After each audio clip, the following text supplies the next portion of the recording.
No ar, mais um episódio do podcast Mineral. Aqui, o assunto é mineração. Apoio IBGM, Instituto Brasileiro de Gemas e Metais Preciosos. Camisbra, Centro de Apoio da Mineração Sustentável. FECOMIN, Federação das Cooperativas de Mineração de Mato Grosso. Fomentas Mining Company. Olá, estamos de volta com mais uma temporada do Podcast Mineral, uma temporada que a gente tem aí grandes eventos acontecendo e a gente está gravando esse podcast durante a Expo Ouro, a primeira edição da Expo Ouro acontecendo em Peixoto de Azevedo. E ao meu lado tenho aqui a minha colega, a apresentadora também desse podcast, Rafaela Padilha, entende quase tudo de mineração.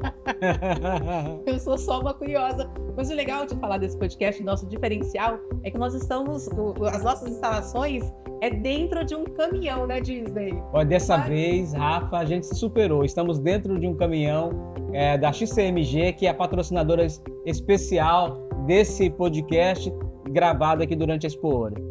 Pois é, e hoje nós estamos com uma entrevistada super especial. É a Larissa Rodrigues, que é diretora do Instituto Escolhas. E a gente estava um tempão para fazer entrevista com ela, né? Há alguns anos já. Desde o início do nosso podcast aí tentamos algumas vezes, nós, devido à agenda, né? Inclusive na última edição da Expo Minério, aí ela teve uma agenda de última hora, não conseguimos falar. Mas hoje temos aqui Larissa Rodrigues. Seja bem-vinda. Muito feliz de estar aqui. Vocês já falaram, já faz tempo que a gente estava querendo marcar esse papo, agora estamos aqui.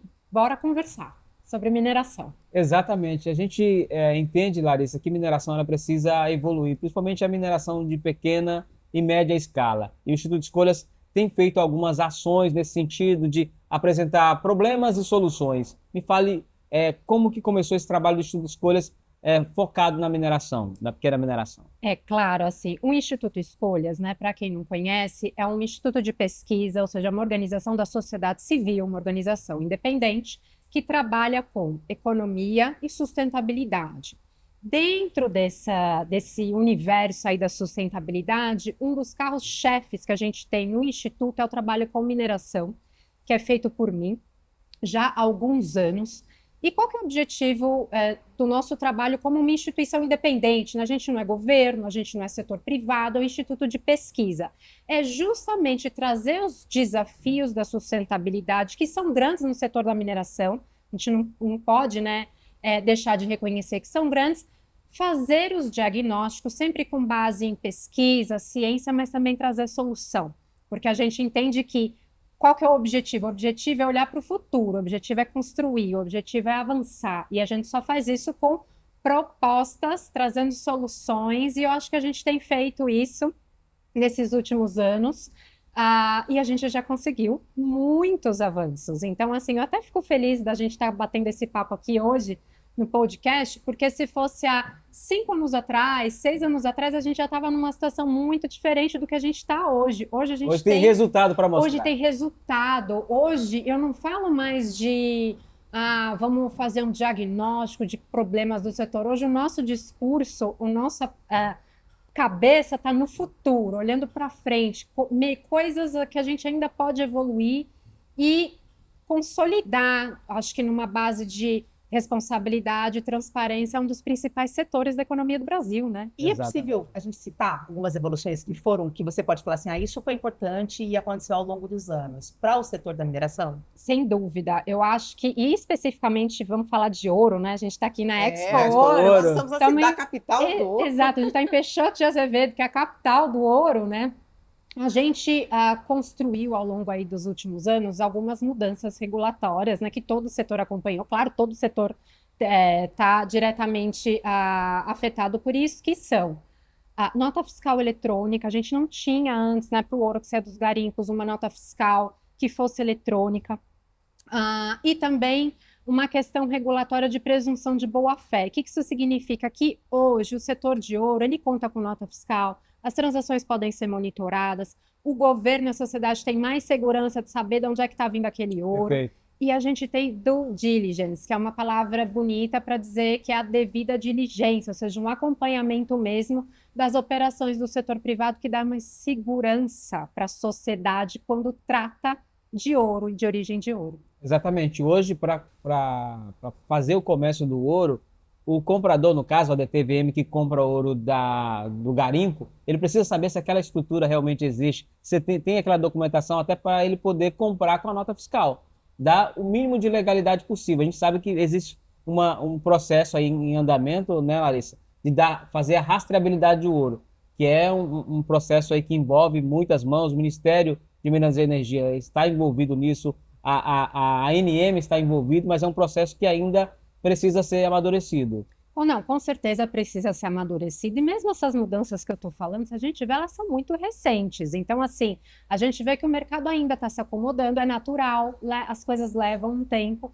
Mas o que eu costumo dizer, é que às vezes a gente fala de rastreabilidade, pode até parecer um sistema que é complicado, mas nota fiscal eletrônica é o primeiro passo. Quando você tem hoje, eu posso chegar para qualquer comprador internacional, aqui mesmo dentro, que ele fala, mas não tem um sistema de rastreabilidade? Pede nota fiscal. Se você fizer nota fiscal, você já consegue tirar, assim, boa parte de qualquer dúvida que você vai ter sobre aquele ouro, tá? Claro. Então, isso é um avanço e uma coisa que eu acho que é muito importante, que está vindo como resultado dessas mudanças, que é a gente discutir mesmo a legalidade do ouro. Antigamente, quando a gente ia fazer toda uma discussão sobre, por exemplo, formalização das áreas, trazer, né, mais áreas garimpeiras para dentro da legalidade, era um discurso... Era um ambiente muito inflamado, era muito pesado, muito pesado. Resistente. Se a gente o setor era muito resistente a essas mudanças. E se a gente voltar 5 anos atrás, dificilmente a Larissa estaria num evento como esse, junto com um garimpeiro, com um pequeno minerador, discutindo esses assuntos. Hoje a gente... pessoa não... Não, hoje ela virou uma estrela, o pessoal quer chegar, quer conversar com ela, quer tirar foto, porque assim, pelo que eu entendo, pelo que eu converso com os mineradores, antes o problema era só apontado. Hoje vocês apontam o problema e já apresentam uma solução. Isso aproximou mais o Instituto da classe garimpeira, do pequeno minerador. Pelo menos eu sinto isso. E isso é prova também de que o setor quer a legalidade. O setor busca isso. Ainda que haja resistência por parte de alguns, o setor quer acabar com esse estigma social que existe na atividade garimpeira. Exato. E tem uma coisa que, de fato, é quando no Instituto a gente começou a apresentar os estudos sobre ilegalidade, e é isso, era um ambiente muito pesado, é claro que aquilo deu uma... Assim, a gente sempre foi... Deu uma mexida. Deu uma mexida. Eu, pessoalmente, sempre fui muito vocal sobre a questão da legalidade, porque isso, para mim, é uma coisa que eu não abro mão, porque eu acho que o setor não pode abrir mão, porque isso, um setor totalmente legalizado, é o que todo mundo quer. Gera emprego, gera renda. Gera emprego, gera renda e gera uma condição melhor para todo mundo que está envolvido nele. Segurança jurídica. Segurança jurídica. E o que é a segurança? Até para comercialização internacional. Exatamente. E a gente precisa de segurança jurídica, porque se você, um garimpeiro, não tiver segurança jurídica, como é que ele vai fazer o investimento? Se ele não vai fazer o investimento, como é que ele vai melhorar a operação? Como é que ele vai melhorar a produtividade? Até para aquisição de crédito, isso é importante. Exatamente. E aí, então, a gente no começo foi muito vocal aí com a questão de temos que combater a ilegalidade, e aí hoje eu já vejo os frutos, porque a nossa intenção nunca foi só apontar o dedo, foi falar, olha, a gente tem um problema, vamos lidar com ele. E isso é uma construção. E sabe o que eu vejo também? Que o fato do Instituto Escolhas, como eu disse, não é governo, não é empresa, é uma organização da sociedade civil, tá junto aqui, isso mostra que a gente já teve uma evolução institucional para o setor de mineração, porque para a gente fazer criação de política pública e fortalecer um setor dentro da economia, como o agro, por exemplo, já fez muito bem, a gente precisa todos esses atores juntos na mesa, porque a gente precisa do garimpeiro, a gente precisa da mineração, a gente precisa do governo, a gente precisa das instituições independentes para discutir as propostas, porque aí você vai ter equilíbrio. Perfeito. E isso faz o quê? Com que as ações, com que a atividade que está acontecendo no território seja legítima, legitimizada e reconhecida como ela deve ser. Uma outra pauta que eu tenho acompanhado, que o Instituto Escolhas tem trabalhado muito, é a questão de retirar o mercúrio da produção de ouro. Como é que está isso hoje? Olha, hoje eu diria que a questão do uso do mercúrio já avançou muito. Eu fico assim bem confortável, até feliz de falar sobre o assunto do mercúrio, porque há 5 anos atrás era totalmente diferente. E aí assim, né, só para resumir, e até um pouco da nossa visão, o que é importante em termos ambientais e de segurança para as pessoas, né, numa operação? Sim. Recuperação das áreas, ou seja, você minerar, cava o buraco, fecha o buraco, recupera a área. Verdade. Exato. Cuidar da água. porque você precisa cuidar da água que está sendo usada, não poluir, e o uso de produtos químicos, né? O uso de produtos ali que podem ser tóxicos. Um deles é o mercúrio. E o mercúrio sempre, além dos perigos que já todo mundo conhece, ele tem uma característica que ele é muito difícil de ser fiscalizado. E o que isso gerou ao longo do tempo? Também muita insegurança jurídica.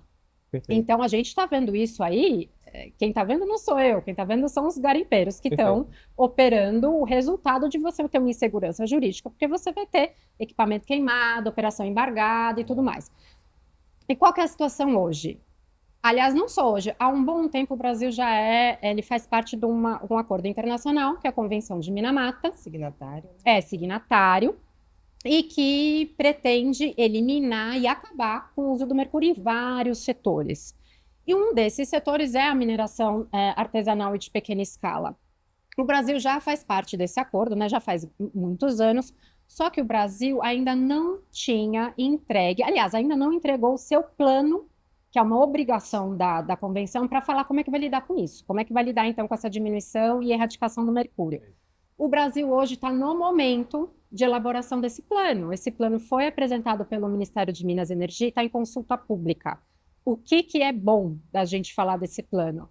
Primeiro, é uma postura de governo, envolvendo também o setor privado e as outras organizações como nós, para tratar de eliminar o mercúrio. Mas por que o plano é importante? Porque ele fala como que a gente vai fazer isso. Porque não é só dizer o mercúrio acabou, ou não pode mais, mas é como é que a gente vai pegar todo um setor e fazer uma transição justa, equilibrada e eficaz. Agora, achei muito interessante essa consulta pública, Larissa, porque muitas vezes se toma uma decisão sem realmente conhecer o setor, ouvir o setor.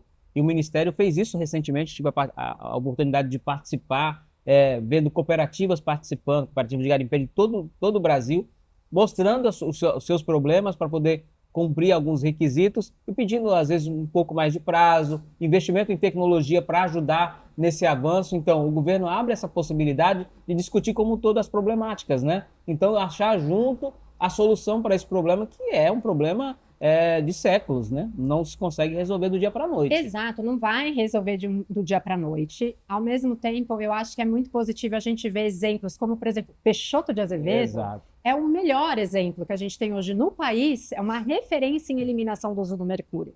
Então, claro, a gente já tem aqui o melhor case de sucesso que eu poderia dizer, que é aqui. Agora, como é que a gente faz para essa experiência ir para outras regiões que têm uma condição diferente? Seja do minério, seja de acesso à tecnologia, e cobrar isso do governo. E isso está no plano. Por isso que foi importante ter a presença de cooperativas, enfim, do setor de várias regiões do Brasil, de vários estados do Brasil lá, mas agora também ainda tem uma segunda fase de consulta, que é para a gente validar juntos esse plano, porque uma vez que esse plano for apresentado, eu espero que seja logo, ele vira uma obrigação internacional. Aí o que nós todos temos aqui? Um instrumento para ir cobrar do governo aquelas ações que estão lá. Só para eu entender, que eu sou uma pessoa que não entende muita coisa. Esse plano conta com a participação dos mineradores? Quer dizer, eles estão indo para... Não, porque às vezes abre para participação e não existe interesse do minerador para estar lá dentro. E isso surpreendeu, porque estiveram lá, né, Larissa? Foi uma surpresa. Foi surpreendente, eu diria que foi até um momento histórico. Exato. Histórico porque a gente estava discutindo um plano que há anos estava atrasado. Histórico porque estava muita gente presente, colocando seu ponto de vista, de formas diferentes. E uma coisa que é legal desse plano é que a gente está falando aqui de mercúrio, mas quando você vai ler o plano, ele não é só sobre mercúrio, é isso, ele é sobre uma transição. O que tem lá dentro? Formalização de áreas, assistência técnica, é toda uma agenda para o setor garimpeiro que até hoje a gente não tinha. A gente carecia disso pelo governo. Em alguns momentos, a gente já discutiu aqui no podcast soluções para substituir o mercúrio. Sempre são caras, né? O mercúrio já não é barato, mas são soluções tecnológicas e que impactariam muito na vida, principalmente da produção, da mineração artesanal. Você pode citar para a gente algumas coisas que estão sendo trabalhadas nesse plano? Com certeza. E aí, quando a gente toca nesse ponto, a alternativa às vezes é um pouco cara. Claro, a gente precisa de assistência técnica, precisa de financiamento, que na verdade se você pensar, são demandas que já históricas aí do setor, né? Não é de hoje que é cobrado isso. Exato. Agora, qual que é vamos fazer a lógica do negócio, né?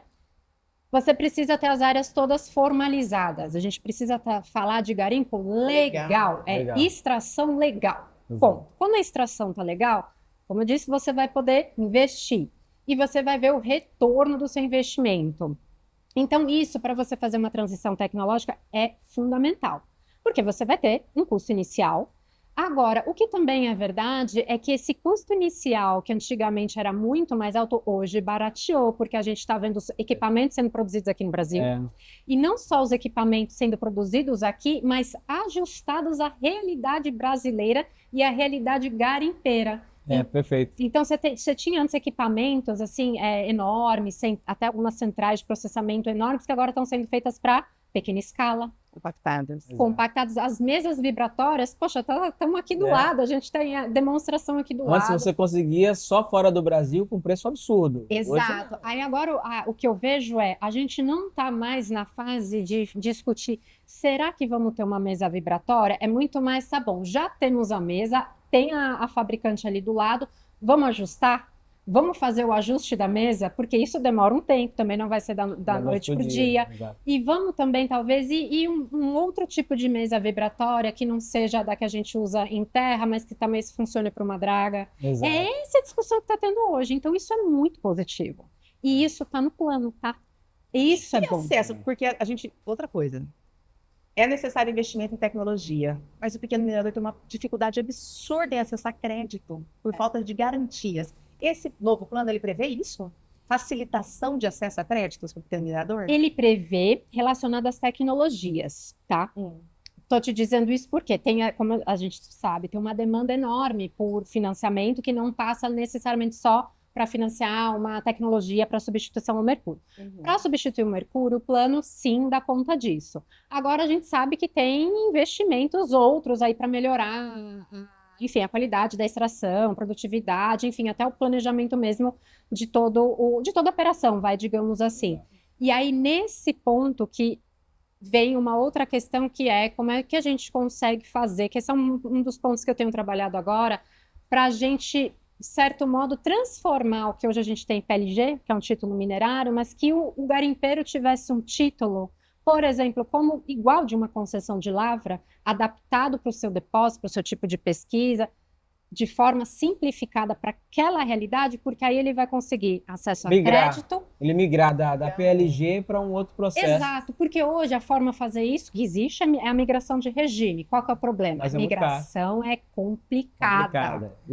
E cara. E aí a gente forma, por que tem que dar essa volta toda para sair daqui e voltar aqui? Se era tão mais fácil você olhar para o setor e falar, olha, você está com essa área aqui, seu depósito é assim, faça pesquisa para esse tipo de depósito, está aqui, se apresenta um teu plano, que é um plano de acordo com aquela, não é o plano da Vale, é o plano daquela depósito, de acordo com a sua realidade, e está aqui sua concessão de lavra.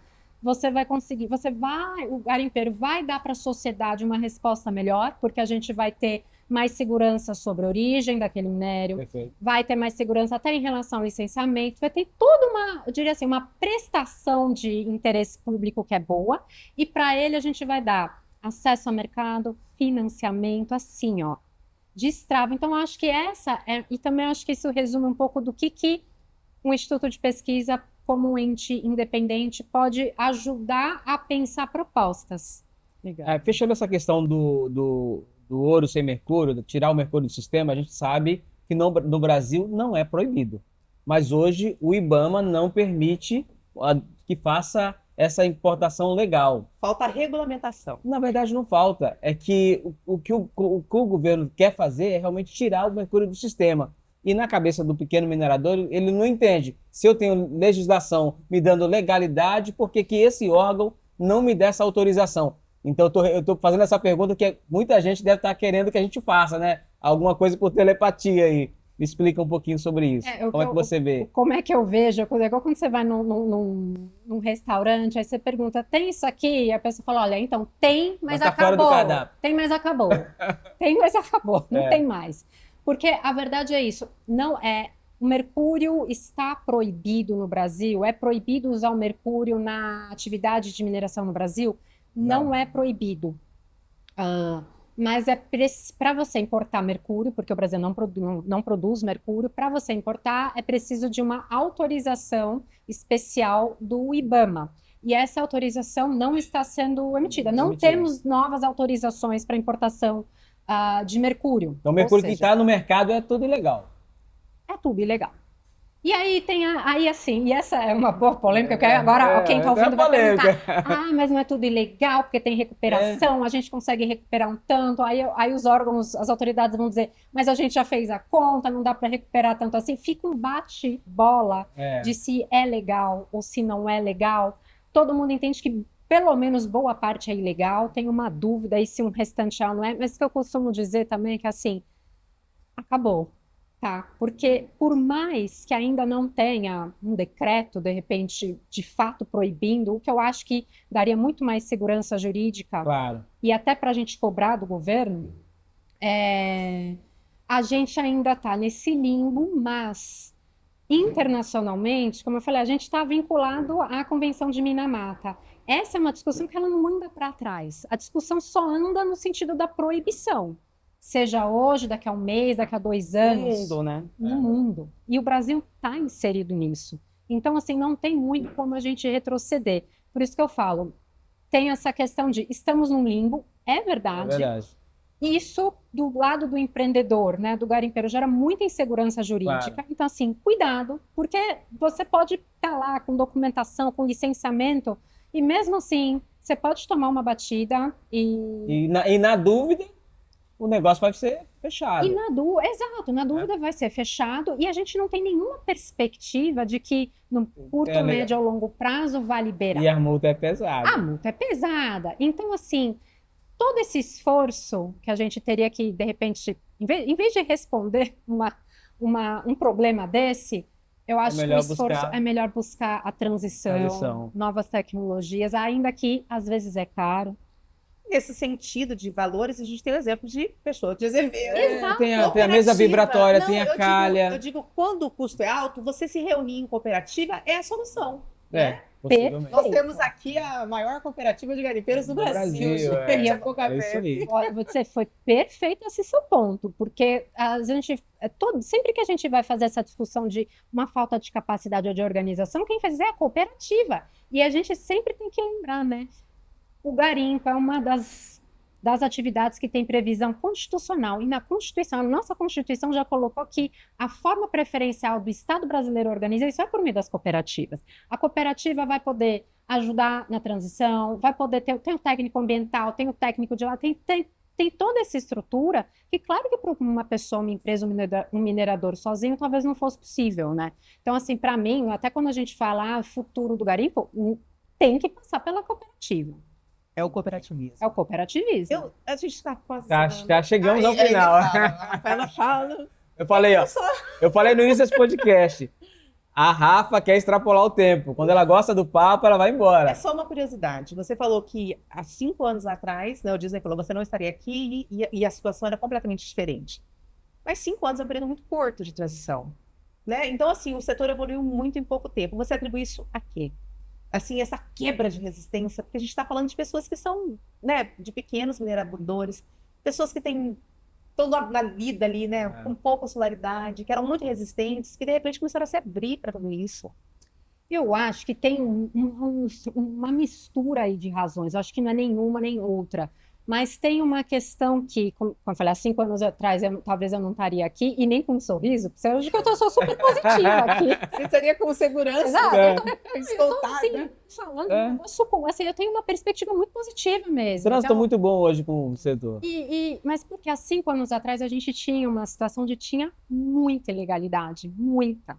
E o que começou a acontecer? Quando você teve... Sempre teve ilegalidade no Brasil, Sim. não é? Não é, sempre teve. Em todas as atividades. Em todas as atividades, exato, sempre teve. Então não é que é uma coisa nova, mas assim, nesses 5 anos atrás, chegou num ponto que cresceu demais. Assim, de certo modo, explodiu. E aí o que acontece? Explode numa área Isso vai começar a mudar, porque você começa com uma rejeição muito grande da sociedade. Então, não é que vai sair uma matéria no jornal, vai sair uma, duas, três, quatro, o mundo inteiro começa a se engajar. Ainda mais quando envolve a Amazônia, envolve essa questão indígena, tem uma problemática muito grande. Foi crescendo tanto que virou um caldeirão. Ia explodir. E explodiu. E aí, na hora que explode, assim, às vezes ficam vários cacos, vamos falar a verdade, mas também tem a transformação acontecendo. Muita gente viu a transformação ali. Muita gente. Até porque, vamos combinar, se você está aqui, se você dedica a sua vida a essa atividade, você vai fazer outra coisa? Claro. Você quer que aquilo esteja, você não quer que aquilo seja visto pela lente negativa, de algo destruidor. Você quer que aquilo seja visto como um sustento, como uma geração de riqueza da terra. Ninguém quer, né? Como algo positivo. Como algo positivo. E a gente está falando aqui de uma atividade que é pequena, que envolve o pequeno minerador, né? Envolve muita gente, né? Famílias que não sabem fazer outra coisa, de origem humilde, né? E assim, quando uma atividade que originou o Brasil. Quando a sociedade julga a mineração, ela se esquece quem são os pequenos mineradores. Exato. Qual que é a origem dessas pessoas? São famílias que dependem disso. Então não é mais fácil trazer para a legalidade, organizar, e aí tirar esse estigma Agora, da atividade. Organizar nem sempre é fácil. E aí, por isso, a gente exige esforço. Não é uma coisa, vou fazer uma política aqui, uma coisinha ali. Não se faz do dia para a noite. Não se faz do dia para a noite. Você tem que enfrentar você tem que enfrentar a situação que às vezes é difícil. O nosso passado não ajuda a gente, tá?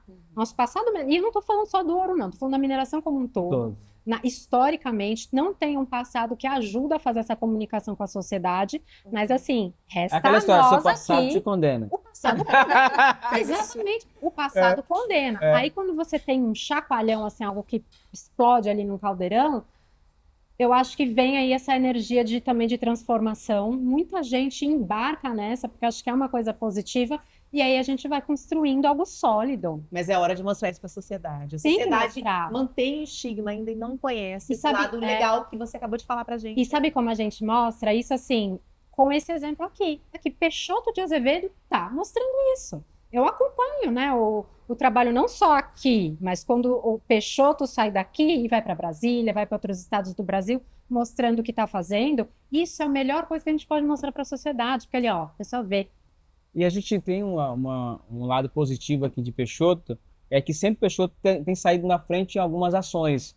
E, inclusive, na visita que você fez aqui, a primeira visita que você fez, você veio com o Parker do programa Febre do Ouro.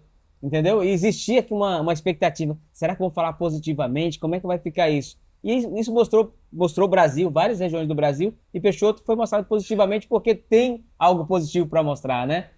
E eu vou te Como dizer... é que foi essa iniciativa, Larissa? Exato, isso, claro que quando eu estava ali participando, né, fazendo o programa Febre do Ouro, eu sabia que isso ia ser assim, tá? Porque a gente estava ali já conhecia fazendo... um pouco. Não, porque a gente tem até com uma perspectiva mais ampla de ver o que está acontecendo em outras regiões. Quando a gente começou a gravar em Peixoto, estava fácil gravar.